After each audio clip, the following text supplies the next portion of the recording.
नमस्कार दोस्तों, आज हम प्रतिशत का अगला भाग देखेंगे। इससे पहले हमने 3 भाग और देख चुके हैं। मैंने आप लोगों को पहले बता चुका हूँ कि परसेंटेज एक सबसे बेसिक टॉपिक है पूरे मैथमेटिक्स में, ठीक है। इसको जानने के बाद हम पूरा अर्थमेटिक्स सॉल्व कर सकते हैं, ठीक है। बस इसको तोड़ना आना चाहिए। अगर आप लोगों ने पुराने वीडियोस नहीं देखे हैं तो उन्हें जरूर देखें। तो कुछ बेसिक जो हमने सीखा था उसको हम पहले एक बार फिर से डिस्कस कर लेते हैं, आपको समझना। हमने क्या देखा था, कुछ फ्रैक्शन का परसेंटेज देखा था जो रेगुलरली यूज होता है, फ्रिक्वेंटली यूज करते हैं हम लोग। जैसे वन को परसेंटेज में कितना लिखा जाता है, 100%। 1/2 को हमें लिखते हैं 50%। 1/3 को यहाँ लिखते हैं हम कितना, 33, 1/3%।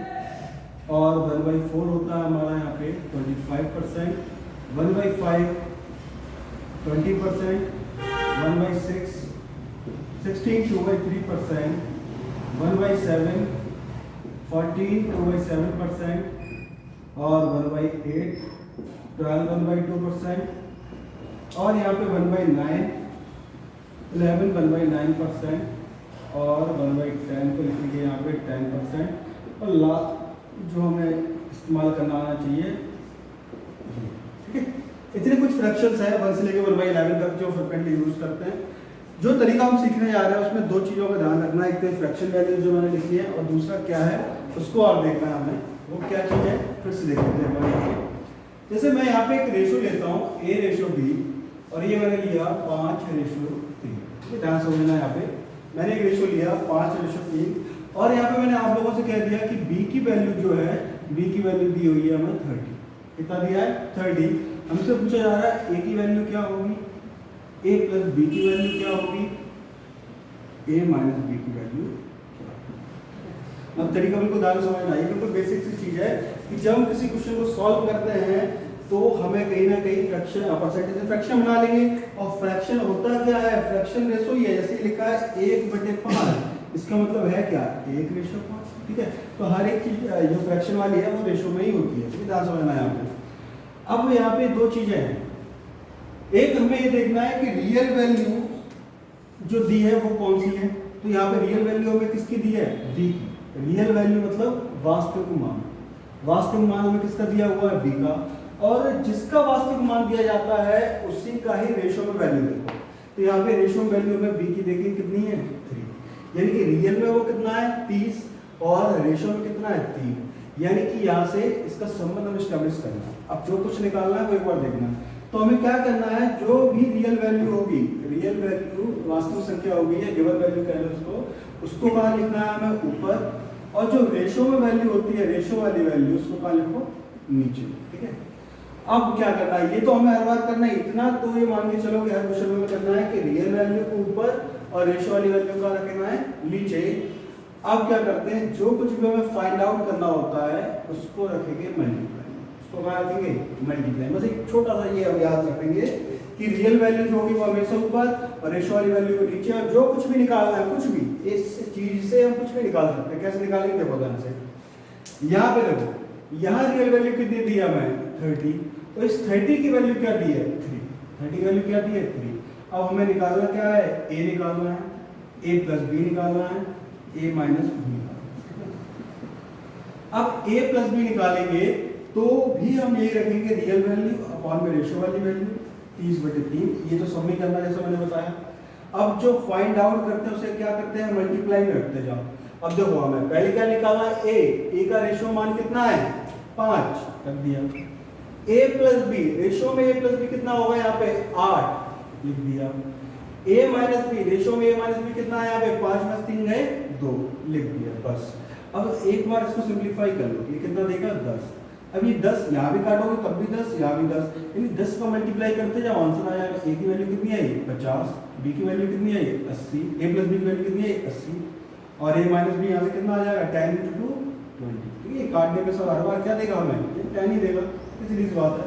तो तरीका हमने क्या सीखा है यहाँ पे, एक तो फ्रैक्शन वैल्यू का भी उपयोग करेंगे, और दूसरी चीज ये, इसके अलावा कुछ नया नहीं पढ़ने वाले। आगे सारे टॉपिक इसी से क्लियर हो जाएंगे कि रियल वैल्यू का रखना है ऊपर, और रेशो वाली वैल्यू जो हम कैलकुलेट करेंगे वो नीचे रहेगी। या फिर ये भी कह लो कि दी हुई संख्या तो दी हुई वास्तविक संख्या वो कहाँ रखना है ऊपर, जो हम कैलकुलेट करेंगे रेशियो वैल्यू वो नीचे रखेंगे। तो साथ में आप लिखना चाहो तो कैलकुलेटेड वैल्यू लिख सकते हो, और जो कुछ भी फाइंड आउट करना है उसे हम कहाँ रखेंगे, मल्टीप्लाई। ठीक है, इसके साथ हम चलते हैं लैंग्वेज वाले क्वेश्चन की तरफ। बड़े सिंपल सिंपल क्वेश्चन होते हैं जो इन पे बेस्ड जरा देखेंगे यहाँ पे। देखो एक क्वेश्चन मैं यहाँ लेता हूँ, पहला क्वेश्चन है समझना ध्यान से। इफ यदि x y से 20% अधिक है तो y x से कितने प्रतिशत कम होगा। ठीक है, एक अधिक है तो दूसरा अपने आप कम हो गई। ठीक है, यदि x y से 20% अधिक है तो y x से कितने प्रतिशत कम होगा। अब देखो उसको कैसे करना है, हमें बस ध्यान रखना है कि परसेंटेज वैल्यू जो दी हुई है, पहले तो 20% को सॉल्व करो। 20% कितना होता है, 1/5। 20% कितना होता है, 1/5। अब ध्यान से समझना है यहाँ पे कि क्या चीज कैसे होती है। जैसे मैंने यहाँ पे एक एग्जांपल लेता हूँ, मैंने कहा कि कोई चीज 25% इंक्रीज हुई, ध्यान समझना, कोई चीज 25% इंक्रीज हुई, 25% को पहले रेशियो बदलो, कितना होगा 25%, 1/4। अब इंक्रीज या डिक्रीज जो कुछ भी होगा वो किस पे होगा, बेस वैल्यू पे। बेस वैल्यू किसे मानते हैं, हमेशा डिनोमिनेटर को मानेंगे। किसको मानेंगे, डिनोमिनेटर को, यानी कि हर को मानेंगे। और जो कुछ ऊपर लिखा रहता है वही इंक्रीज डिक्रीज होता है, यानी कि पहले संख्या कितनी थी, 4, अब इंक्रीज हो रही है, कितनी इंक्रीज होगी, 1, तो नई संख्या क्या होगी, 5। तो नीचे जो लिखी जाती है वो होती है ओल्ड वैल्यू और ये ऊपर होती है वो न्यू वैल्यू। ठीक है, अगर यही कहते हैं कि 25% डिक्रीज हुआ तो 4 से 1 घटा के कितना लिख देते हैं हम, 3 लिख देते हैं। यहाँ समझ में आ रहा है सब लोगों को। तो यहाँ देखते हैं यहाँ पे क्या दिया है, इसको समझते हैं। अब 20% को लिख दिया हमने 1/5, हमें हर बार करना है, फ्रैक्शन परसेंटेज से फ्रैक्शन वैल्यू लिख लेनी है। फिर पढ़ते हैं यहाँ पे क्या लिखा है, x y से 20% अधिक है, x जो है वो y से अधिक होगा, तो यहाँ पे डिनोमिनेटर में जो कुछ है वो कौन होगा, y होगा। कौन होगा, y। और अधिक है तो कितना अधिक है ये, +1, तो x यहाँ से कितना हो जाएगा, x हो जाएगा 6। समझ में आ रहा है कि जिससे तुलना करते हैं, कंपैरिजन करेंगे, कंपैरिजन उससे ही कर पाओगे जो हमें पहले से गिवन होगा। तो पहले से गिवन कौन सी होगी, डिनोमिनेटर। ठीक है, तो x y से 20% अधिक था तो 1/5, यानी 5 से x कितना होगा, 6। ठीक है, तो हमने यहाँ पे निकाल लिया, x की वैल्यू आई 6 और y की वैल्यू कितनी आई, 5। अब दिख रहा है, पूछा क्या गया, y जो है वो x से कितना कम है, दिख रहा है y x से कितना कम है, 1। अब मैं ये पूछा कितने प्रतिशत कम है, तो 1 कम है किस पे, x से पूछा गया, किससे कंपेयर कर रहा है, x से, तो नीचे कितना आएगा 6 और मल्टीप्लाई में कितना करना पड़ेगा, नेट परसेंटेज भी चेंज करना है। और वैसे ही 1/6 का परसेंटेज सबको पता है कितना होता है, 62/3%। कितना होता है, 62/3%। ठीक है, ये था बेसिक मेथड, इसको हमने देखा। ठीक है, डायरेक्ट कर सकते हैं। अब इस क्वेश्चन में मैं क्या करता हूँ, थोड़ा चेंज कर देता हूँ। इसी सेम क्वेश्चन में यह लिखा अधिक, यह लिख देता हूँ, यदि x y से 20% कम है और तो y x से कितने प्रतिशत अधिक होगा, कितने प्रतिशत अधिक होगा। सेम कंडीशन, सेम चीज, 20% को हमने बदला किसमें, फ्रैक्शन में, कितना देगा, 1/5। ठीक है, अब x है y से कम, x y से कम है तो नीचे वाला तो y रहेगा क्योंकि y से कंपेयर कर रहे हैं, तो x यहाँ कितना हो जाएगा, अपनी बात 4। यहाँ लिख देता हूँ मैं x और y, तो यहाँ x कितना आया 4, y कितना 5। अब दिख रहा है यहाँ पे कि y अधिक है, किससे, लिखा भी है और दिख भी रहा है कि वो कितना अधिक है, ये 1 अधिक है, और 1 किस पे अधिक है, 4 पे, x से कंपेयर कर रहे हैं। तो 1/4 इसको परसेंटेज में कन्वर्ट करना है तो डायरेक्ट कितना आएगा यहाँ पे, 25%। ठीक है, ये हमने समझा यहाँ पे। तो यहाँ पे मैं 2 क्वेश्चन और लेता हूँ, जिसे भी आप लोग करके बताएं, पॉज करें वीडियो, उसको सॉल्व करें। ठीक है, ठीक है, यहाँ चलो उसको लिखा रहने दो, अधिक। यहाँ लिखा यदि x y से 37 सही 1/2% कम है तो y x से कितने प्रतिशत अधिक होगा। ठीक है, अब ये फ्रैक्शन वैल्यू जो है, जो परसेंटेज वैल्यू हमें यहाँ पे दी हुई है 37 सही 1/2%, अब इसका मान हमें याद नहीं। ठीक है, यहाँ पे तो नहीं है, मैंने कहा इससे हम ये सब निकाला जा सकता है, और ये प्रीवियस वीडियोस में हम देख चुके हैं कैसे 1/2% को सॉल्व किया जाएगा। ठीक है, तो इसलिए आप पुराने वीडियो जरूर देखेंगे। यहाँ पे डायरेक्ट में लिख दूंगा पर आप समझो। यहाँ पे देखो, यहाँ परसेंटेज में क्या लिखा है, डिनोमिनेटर में 2 लिखा हुआ है और यहाँ पे 2 कहाँ आता है, इसके अंदर आता है। तो ये समझ में आ रहा है कि लगभग 12 से 1/2% के बराबर है, ठीक है। और 12 से 1/2% कितना होता है, 1/8। अब मैंने ये बताया था आप लोगों को, फिर से समझा देता हूँ कि यहाँ से आप मल्टीप्लाई करके देखो कितने गुना हो रहा है। 12 का कितने गुना है, ये 12 3 36, ये लगभग यहाँ कितने मल्टीप्लाई हो रहा है, 3 का। 3 का मल्टीप्लाई हमें यहाँ भी करेंगे तो ये कितना दे देगा, 3/8, ठीक है। ये डायरेक्ट तरीका होता है, नहीं तो लंबा तरीका सबको पता होता है कि 37 का 2 में गुणा करो, फिर 1 को जोड़ो, डिवाइड बाय 100 करो, तब कहीं जाके हमारा आंसर आ पाएगा। तो इस चीज को समझेंगे डायरेक्ट कैसे करना है, वो मैंने फिर से बता दिया, इसको आप हैबिट में डालो, ठीक है। तो ये हमने लिखा 37 से 1/2% कितना होता है, 3/8, ठीक है। अब यहाँ पे लिखा है x y से कम है, तो ये नीचे वाला क्या होगा हमारा y, और कितना कम होगा इस बार, -3, तो x कितना हो जाएगा यहाँ पे 5, ठीक है। तो x की वैल्यू मिली 5, y की वैल्यू कितनी मिली हमें, 8 मिली है, ठीक है। तो यहाँ पे दिख रहा है, अब पूछा गया y x से कितने परसेंट अधिक है, तो ये अधिक दिख रहा है हमें, कितना अधिक दिख रहा है यहाँ पे 3, और 3 ही अधिक किस पे दिखेगा, 5 पे। अब परसेंट में चेंज करो तो मल्टीप्लाई किसका करोगे, 100 का, तो ये 5 से काट दो, 20 पंजे 100, तो कितना आ जाएगा 60%, कितना आ गया 60%, ठीक है। अब इसी क्वेश्चन में थोड़ा सा एक और चेंज करते हैं, यहाँ पे एक चीज और कर लेते हैं, जिससे हम देखते हैं किस टाइप के सवालों में क्या कर दिया जा सकता है। तो ये कम को मैं कर देता हूँ अधिक, थोड़ी देर के लिए अधिक, और यहाँ अधिक किया तो यहाँ क्या करना पड़ेगा, यहाँ करना पड़ेगा कम। सेम चीज है कि 37 से 1/2% कितना होता है, ये होता है कितना हमारा यहाँ पे 3/8, अब ये रहेगा y, तो x अधिक किया है तो कितना हो जाएगा यहाँ पे 11, ठीक है।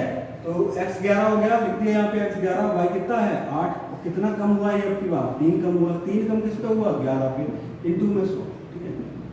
और इसको भी डायरेक्ट परसेंटेज बदलना हमने सीखा है, इंटू 100 मत करो, सिंपल सा चीज क्या है, 3 गुणा 1/11 लिख सकते हो इसको, और 1/11 क्या लिख सकते हो, 9 से 1/11%, और 9 का इसमें गुणा कर दो, और 9 का इसमें गुणा कर दो, 9 3 27, 3 कम 3/11, आंसर हो गया, ठीक है। इसमें दिक्कत हमें नहीं आनी चाहिए, बहुत ही आसान है ये, ठीक है। बारी बारी सीखते जाओ, कोई दिक्कत नहीं है यहाँ पे, ठीक है। क्या तो क्वेश्चन मैंने ये है, अब नीचे वाला क्वेश्चन हम पहले देखते हैं। यहाँ पे क्या लिखा है, ए का वेतन बी के वेतन से 33 से 1/3% कम है, तो बी का वेतन ए से कितने प्रतिशत अधिक होगा, ठीक है। सिमिलर क्वेश्चन जो पहले हम कर चुके हैं, तो सीधी सी बात है, 33 से 1/3% जो हमें दिया है, इससे किसी बदल लो, फ्रैक्शन में कितना है 1/3। अब लिखा गया है ए का वेतन बी के वेतन से, इसके वेतन से बी के वेतन से, तुलना किससे कर रहे हो, बी से कर रहे हो, तो बी कौन हो जाएगा, नीचे वाला, ठीक है। कम है तो कितना कम होगा, 1 कम होगा, तो 1 कितना हो जाएगा यहाँ पे 2, तो ए की वैल्यू हमें कितनी मिली 2, बी की वैल्यू कितनी मिली 3। अब पूछा क्या गया है, बी का वेतन 1 से कितने प्रतिशत अधिक होगा, दिख रहा है बी का वेतन अधिक होगा, कितना अधिक होगा वो हमें निकालना है, दिख रहा है यहाँ से 2 से 3 हो रहा है, कितना अधिक हो रहा है +1, और 1 किस पे 2 पे, क्यों, अब ए से तुलना कर रहा है, ए से जिसके साथ से लगा हुआ है उसी से हमें कंपेयर करना है, ठीक है, ए से। अब 1/2 को परसेंट में बदलना बड़ा आसान है, तो आंसर कितना आ जाएगा हमारे यहाँ पे 50%, ठीक है। बिल्कुल सिंपल क्वेश्चन से पहले हम कर चुके हैं, ठीक है। ये वाला क्वेश्चन पढ़ते हैं, इसमें क्या दिया हुआ है, इसको मैं रफ कर देता हूँ पहले, ठीक है।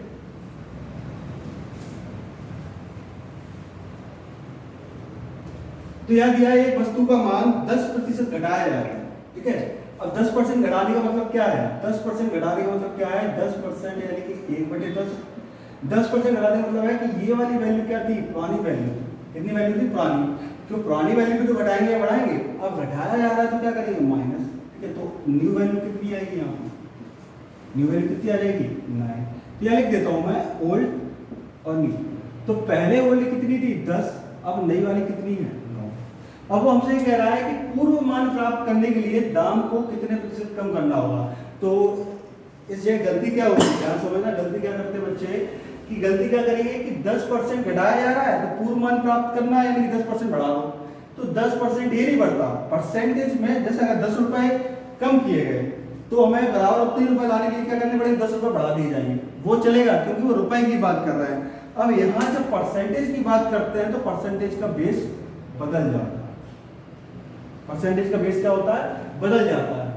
बेस कैसे बदल जाता है कि पहले जो चीज कैलकुलेट की थी वो किस पे की थी हमने 10 पे, अब हमें जो नई चीज निकालनी है वो किस पे निकालेंगे, नई वाली पे, ठीक है। अब पुराना मान प्राप्त करना है, तो यहाँ पे देखो पुराना मान प्राप्त करने के लिए तुम्हें क्या करना है, एक बढ़ाना पड़ेगा, फिर क्या करना पड़ेगा, एक बढ़ाना पड़ेगा, और एक अब किस पे बढ़ेगा, नई वाली वैल्यू पे। तो 1/9 गुणा में 100 परसेंटेज मतलब तो कितना आया, 11 से 1/9%, ठीक है। समझ में आया कैसे किया हमने, कि पहले 10% को किया 1/10 ओल्ड और न्यू वैल्यू निकाली, क्योंकि पहले हम जो इंक्रीज डिक्रीज होगा वो ओल्ड वैल्यू पे होगा। अब नया वाले का बेस क्या होगा, न्यू, क्योंकि अब हमें बढ़ाना है तो अब ये ओल्ड हो जाएगी और ये नई वैल्यू आ जाएगी, ठीक है। तो हमेशा इस वाले पे बढ़ेगा, तो +1 किस पे बढ़ेगा, 9 पे, इंटू 100 तो क्या है, 11 1/9%। अभी करते हुए ऐसा समझ लेते हैं यहाँ पे, जैसे ये मैंने ओल्ड और न्यू लिखा था, ये 10 और 9, ठीक है। अब देखो मैंने यहाँ पे क्या किया, इसको मुझे 9 बनाना पड़ेगा, इसको क्या बनाना पड़ेगा, 10 बनाना पड़ेगा, ध्यान समझना।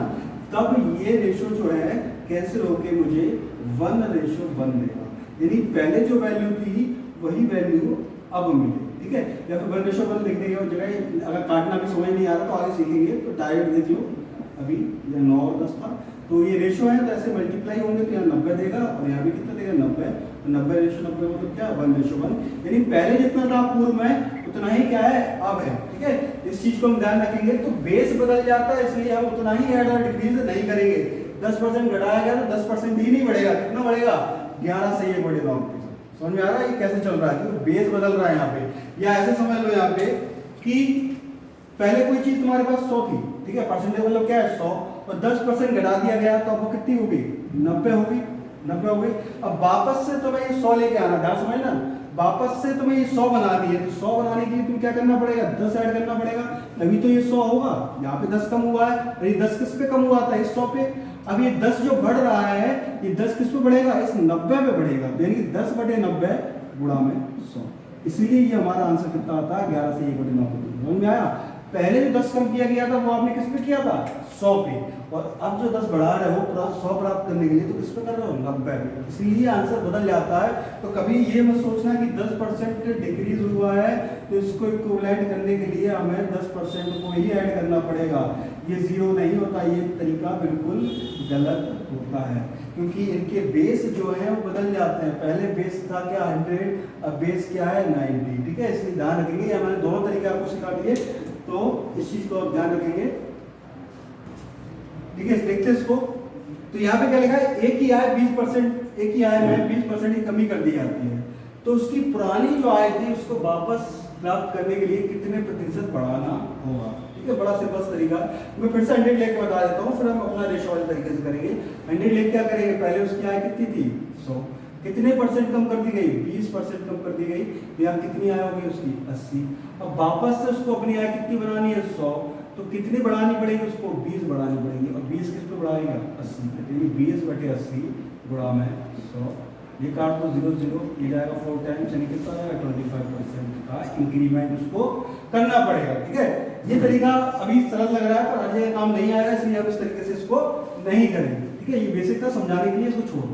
अभी हमें जो देखना है वो देखो, 20% की कमी, 20% की कमी क्या, 1/5, यानी पहले उसकी आय कितनी थी 5, तो नई आय कम होकर कितनी हो जाएगी 4। मैं लिख देता हूँ ओल्ड और न्यू, पहले 5 थी 4, अब वापस से वही आय प्राप्त करनी है, तो कुछ मत करो, इस 4 को कहाँ लिख दो यहाँ पे, इस 5 को कहाँ लिख दो यहाँ पे, क्यों देखो 4 पंजे 20, 4 पंजे 20, दोनों बराबर हो रही कि नहीं हो रही, ये देखो ये रेशो मिलता है, ठीक है। अभी यही समझ लेते हैं, आगे क्वेश्चन में तो हम इसका एप्लीकेशन करेंगे कि जब ऐसे मैं रेशो बनाता हूँ, ये तो मैंने अभी रखा हुआ है, तो हम इस टाइप से मल्टीप्लाई करते हैं, इस साइड करेंगे क्या मल्टीप्लाई, इस साइड क्या करेंगे मल्टीप्लाई। अगर क्रॉस में कैंसिल आउट होता है तो क्रॉस में कैंसिल आउट कर सकते हो, या भी क्रॉस में कैंसिल आउट हो सकते हो तो कर सकते हो, ठीक है।